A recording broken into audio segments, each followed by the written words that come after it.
Together, good job.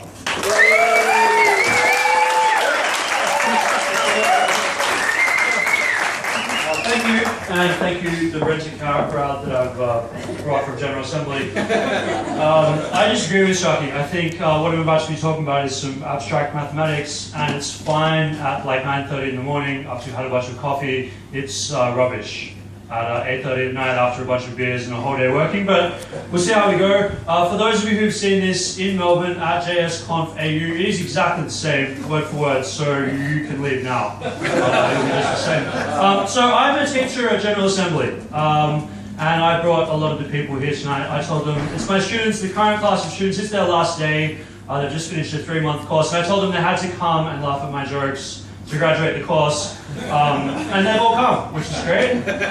So thanks guys. Can we give them a round of applause? It's been 3 months that they've been studying with me, and you'll see what that's like for them. So please, give a round of applause.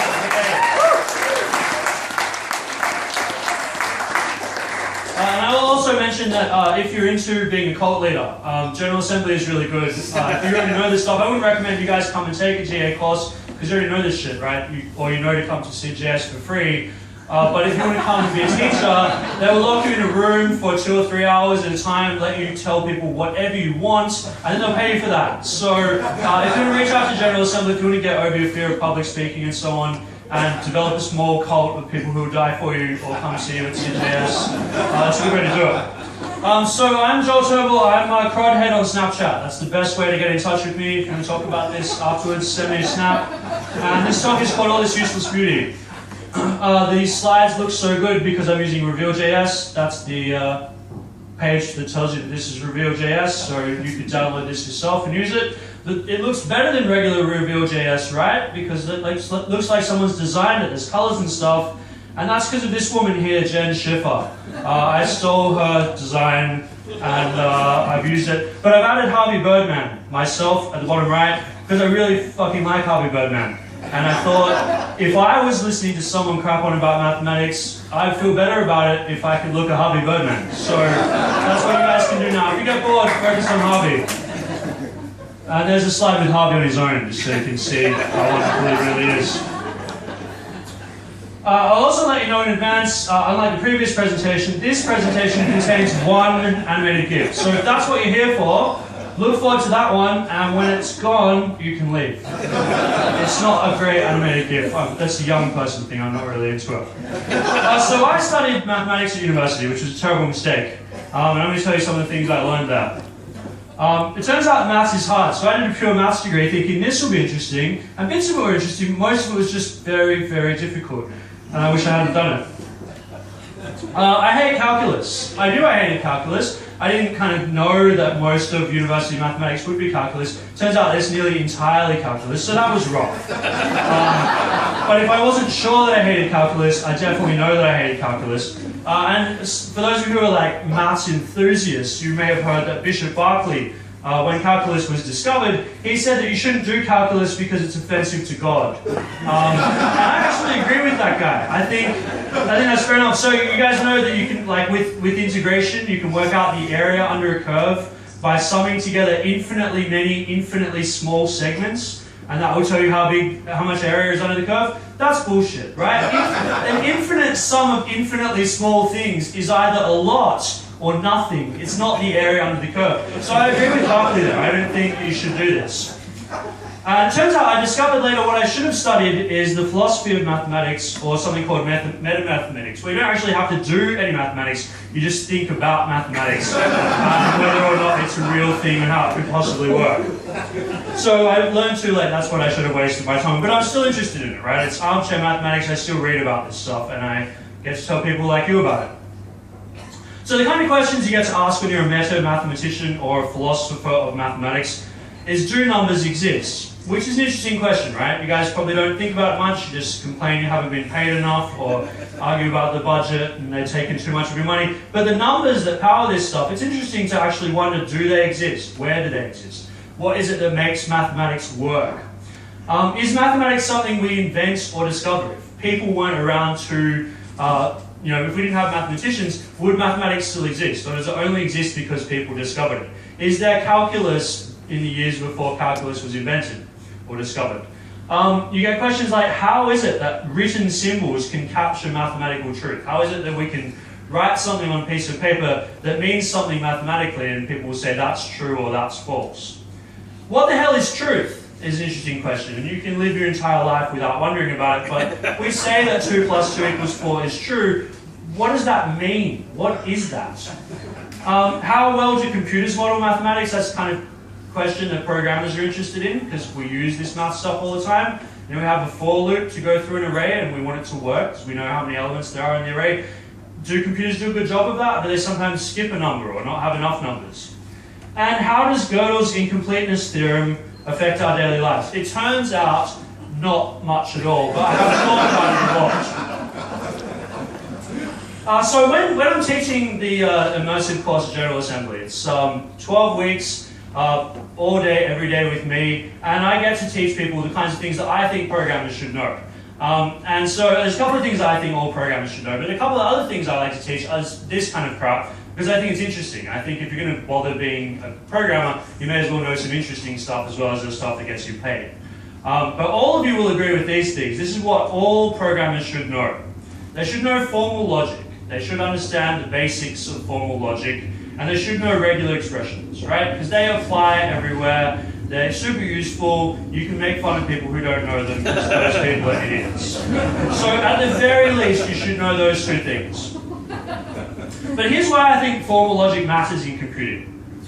Turing machines, so that's what we base computers on, what they were supposed to do, the original pencil and paper version of a Turing machine, was meant to work out how a mathematician went through a process to solve a problem, how they proved something mathematically.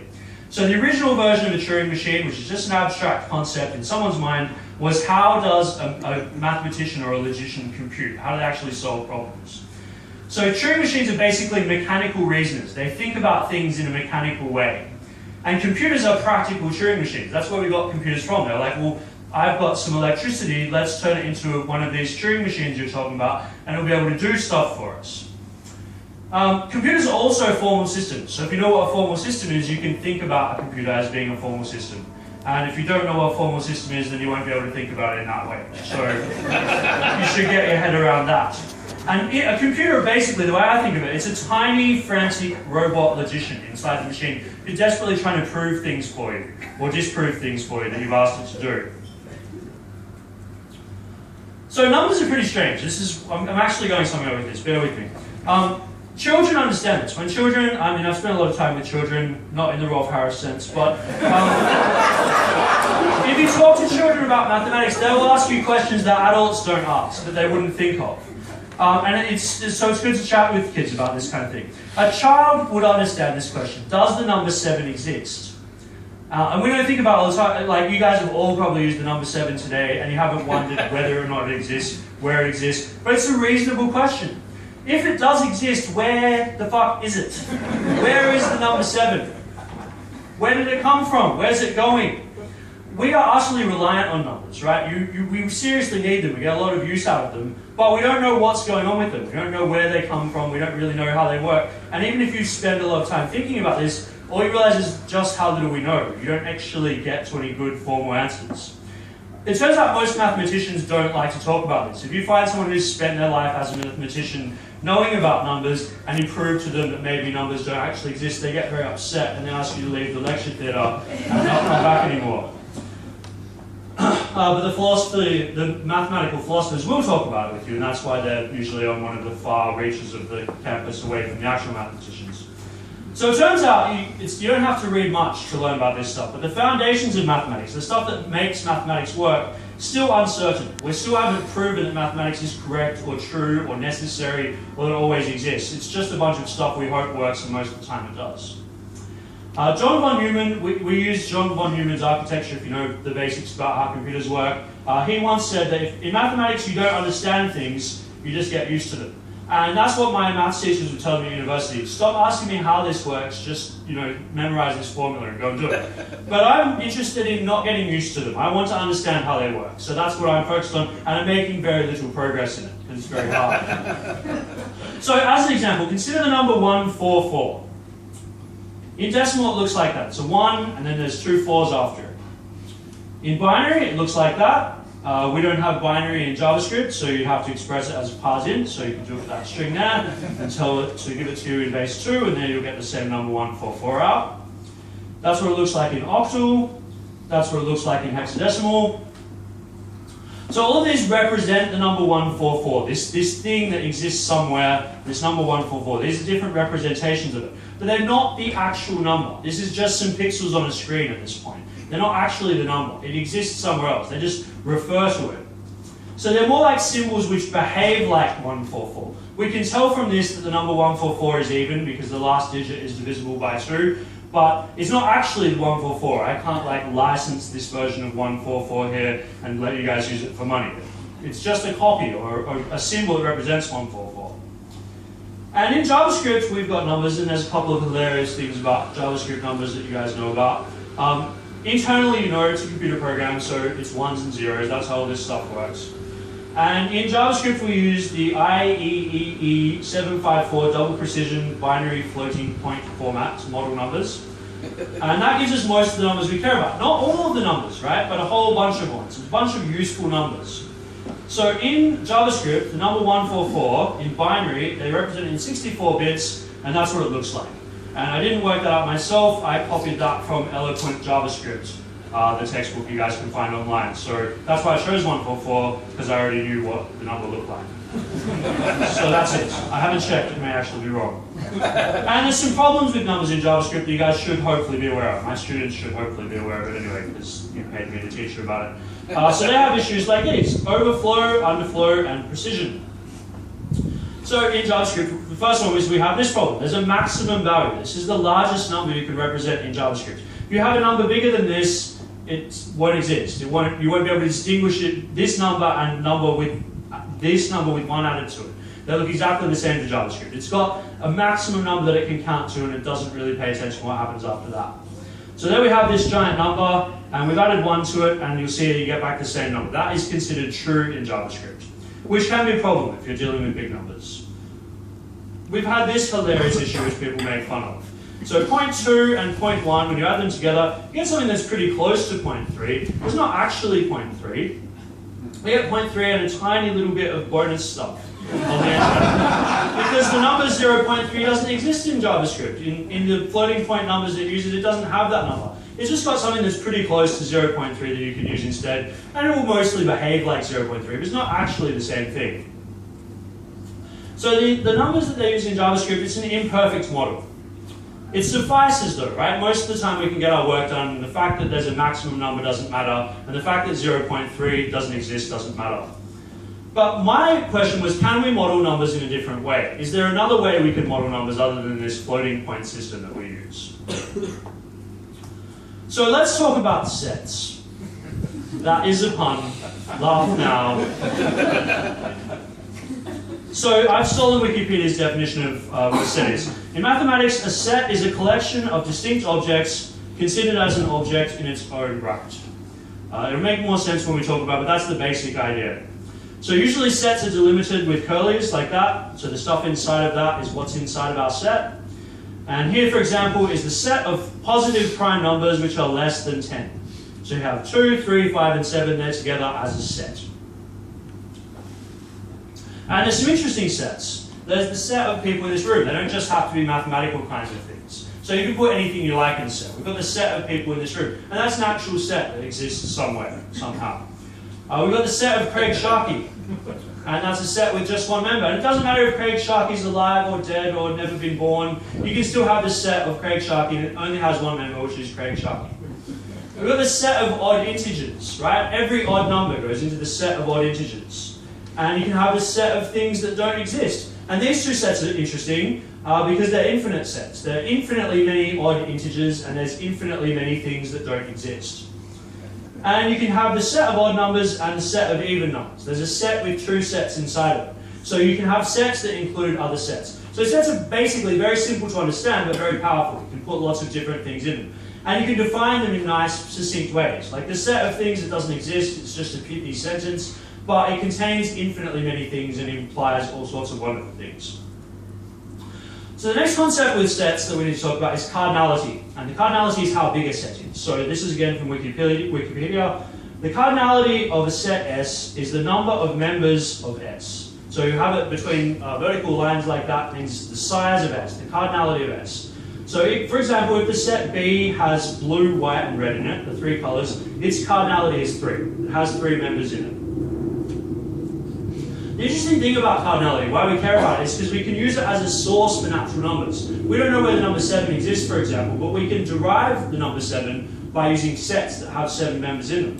So the number 7 is the cardinality of all sets with 7 members. It does seem a little bit like a circular definition, but it kind of works. So in answer to my question earlier, does the number 7 exist? Where does it exist? You can say, well, just take all the sets of things that have 7 members, and that's where we get the number 7 from. It's the number of members in those sets.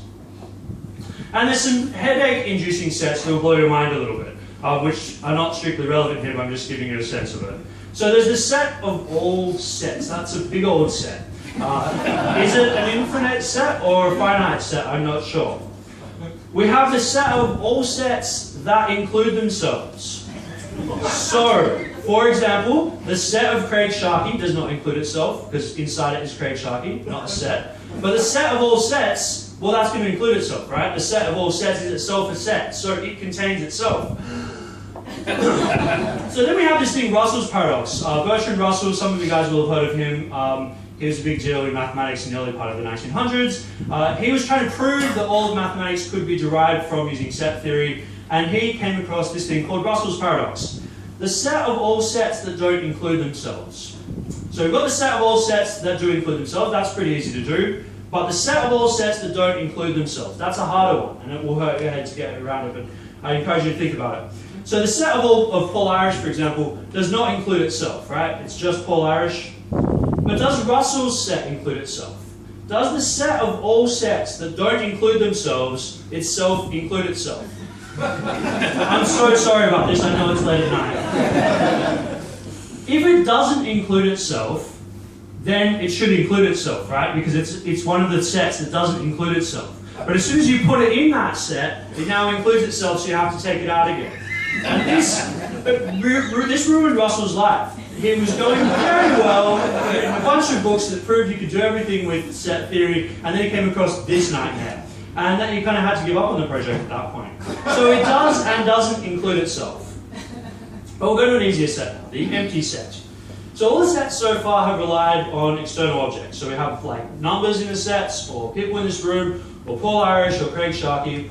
We've all relied on something in the actual world to make these work. But there's a set with no members that doesn't rely on anything. And that's the empty set. So that's just a collection with nothing in it. And that's what it looks like. There's nothing inside there. And we can derive this set in various ways. I've got various ways of saying to you, give me an empty set. The set of Porsches I own, for example, is an empty set, because I don't have any, right? So straight away it's an empty set. The set of numbers that are less than 10 and greater than 20. There are no such numbers, so that again is the empty set. And the empty set can produce numbers. I was talking before about the number 7 is the cardinality of all the sets that have 7 members. You can actually produce sets just by using the empty set. So we can derive the number 3 from the cardinality of the set of 3 empty sets.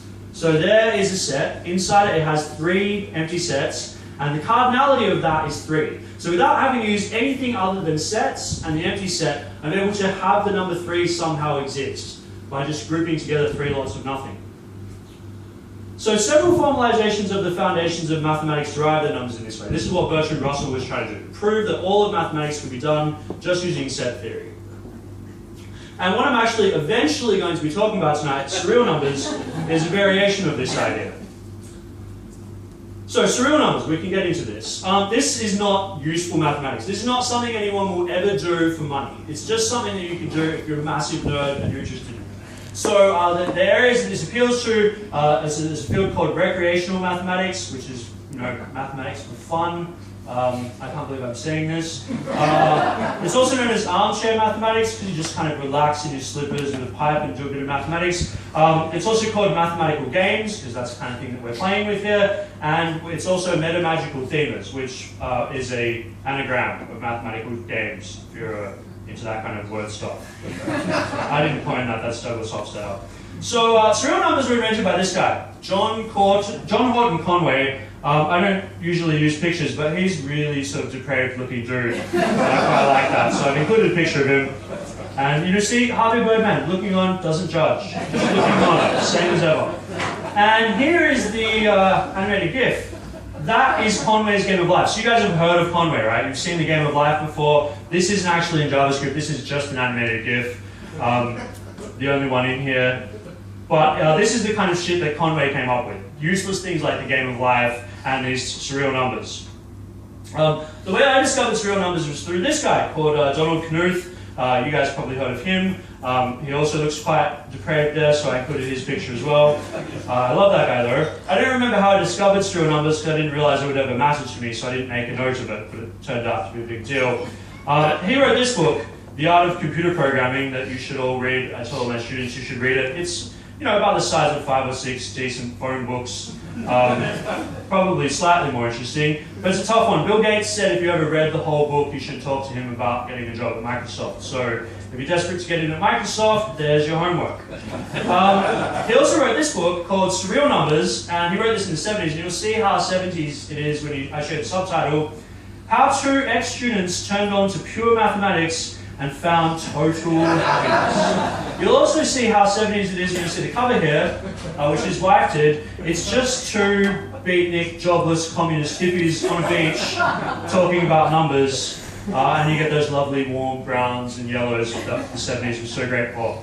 So I've actually read most of this book, enough of it to do useful stuff with. It's not a great book, it's interesting, but he should have stuck to mathematics and computers, which he mostly did. It's written in the form of a play, so it's just a dialogue, there's no description or anything like that. So, stealing the ideas from this book, how surreal numbers are made.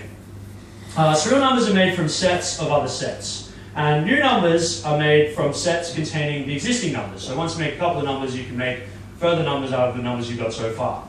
And each set has two members, something called a left and something called a right. So this is the template for it. We have a set there, it's got two members in it, two slots in it, something on the left and something on the right. So this is the first surreal number. It's the number 0, and what it is, it's a set with two sets in it. The left set is an empty set, and the right set is an empty set. And that's how this thing begins. That's the number 0. That's where we're starting from. From there, we take the first number, which is 1. So in the first slot, we put the number 0 that we defined earlier. So I've color-coded it in blue so you can see where it shows up again. So we've got 0 in the first slot, and we've got the empty set again in the right slot. And that's another way of writing it. So we've got the previously defined number 0, you take the empty set to make that up, and you put them in that slot, and the right-hand side, you've just got an empty set. The number -1 is you do the same thing, but on the other side. So we leave the left-hand side alone, and we put the number 0 in the right-hand side, and we decide that that's going to mean the number -1. And that's the other way of writing it. You can just put a 0 in there.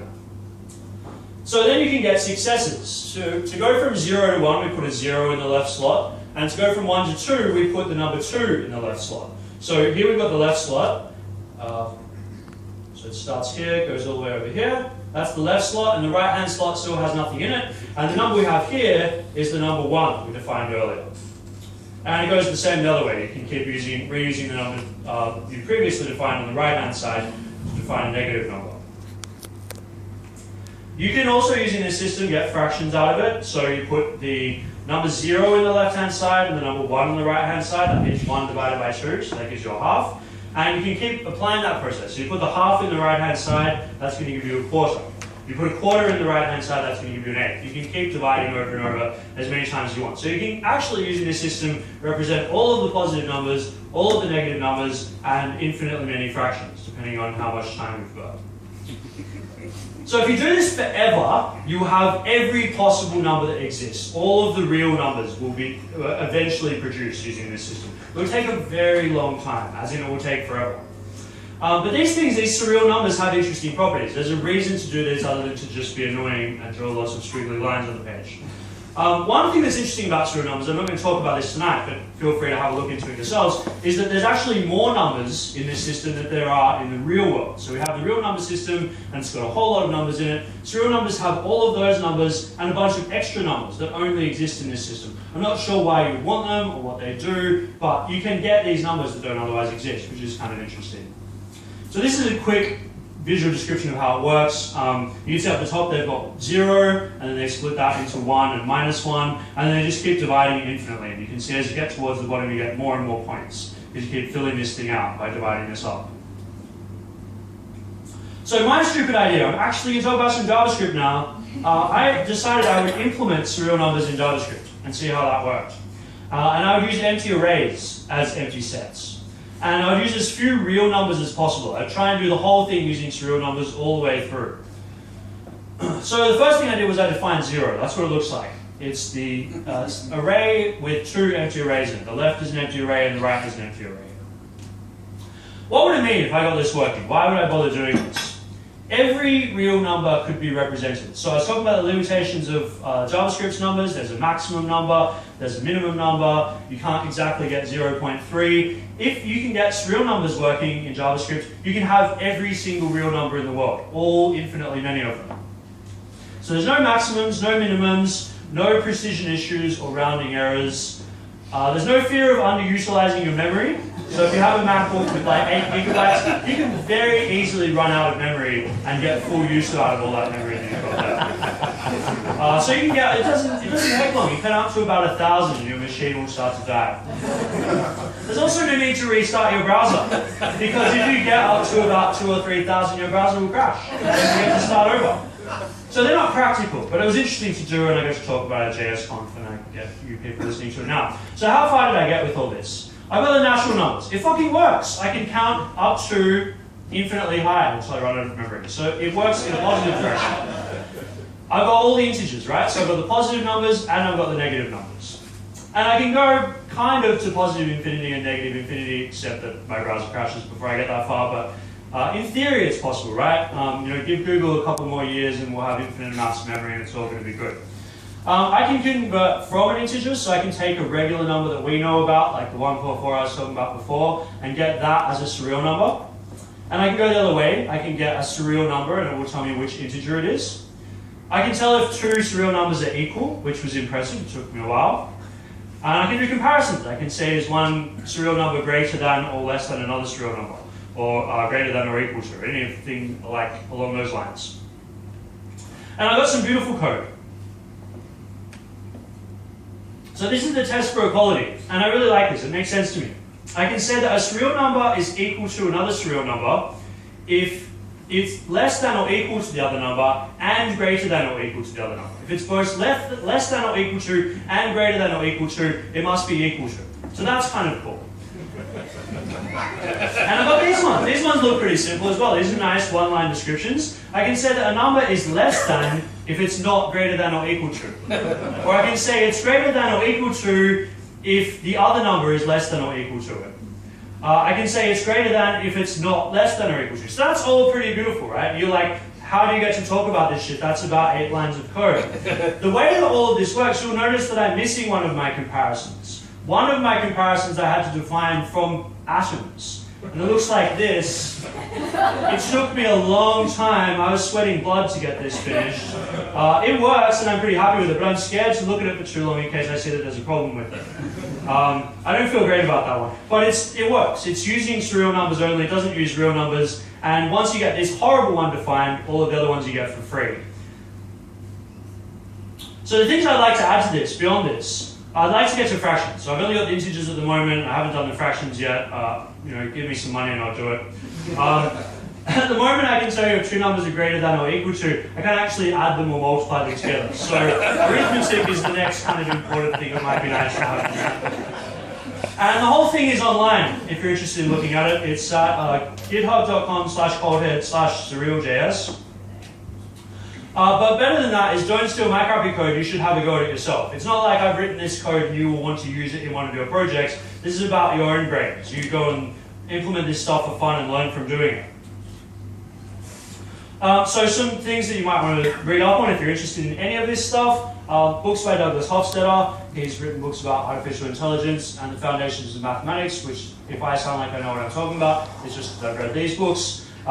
But they're along the same kinds of lines, having fun with maths and computers. I highly recommend these books by Rudy Rocker because he's a mathematician and deals with some of the same issues. David Foster Wallace, shout out to that guy, that is a great book on infinity, and if you have ever wondered how it is possible that some infinite numbers are bigger than other infinite numbers, that's the book to go to. That will change how you think about infinity. So if you could care about any of those, that's fine. Sorry, did I mention I'm a teacher for a living? I was also worth mentioning this quote from Alan Perlis, the programmer, about Alice in Wonderland. He said that the best book on programming for the layman is Alice in Wonderland, but that's because it's the best book on anything for the layman. Which is a very clever joke, but it's also true. And if you disagree with that, go and read the book again and then we'll discuss it. It just means you haven't read it enough times. So what I learned about maths from all of this nonsense. Making maths work is really hard. And I've seen that now. I actually have a real visceral understanding of it. It keeps me up at night. If you have to build your own numbers, it's almost impossible. Anything you want to do in maths, you have to write the code to make it work, and it's kind of a big ordeal.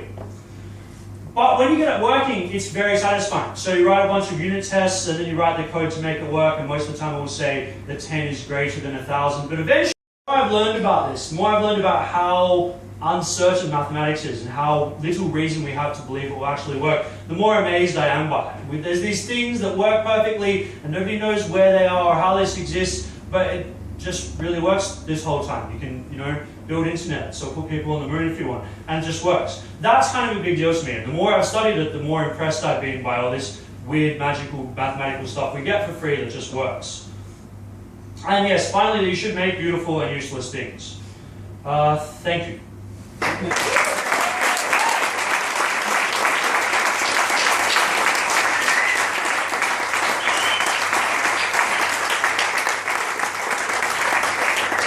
Does anybody have a question? You're a very, very wise people.